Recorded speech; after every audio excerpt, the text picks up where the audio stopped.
Sir ఇప్పుడు CPM party తరఫున మీరు ఇక్కడికి సందర్శనకు వచ్చారు. ఇక్కడ అన్ని సిమెంట్ కట్టలు గుట్టలుగా పేరుకుపోయినాయి సార్. దీని మీద మీ స్పందన ఏంటి? ఏమనుకుంటున్నారు?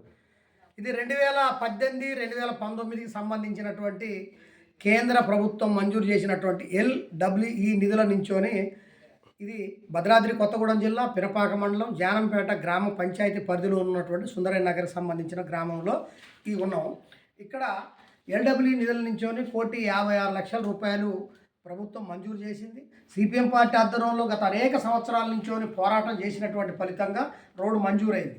ఈ మంజూరైనటువంటి రోడ్డు నిర్మాణం కోసం వివిధ కలవర్టులు అవి నిర్మించడం కోసం ఈ సిమెంటుని వాడతారు. వాడేటటువంటి సిమెంటు రోడ్డు మాత్రం అసంపూర్తిగా ఉన్నది.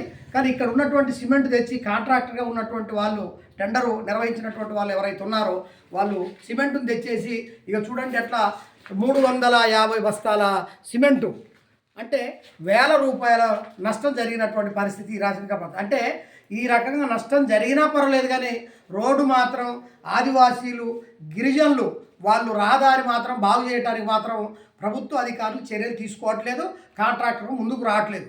అందుకోసమే మేము చెప్తాను, ప్రభుత్వాన్ని డిమాండ్ చేస్తున్నాం. అధికారులు వాళ్ళ ఇల్లు కానీ వాళ్ళకు సంబంధించిన సొంత అయితే పనులైతే ఇట్లాగే చేస్తారా?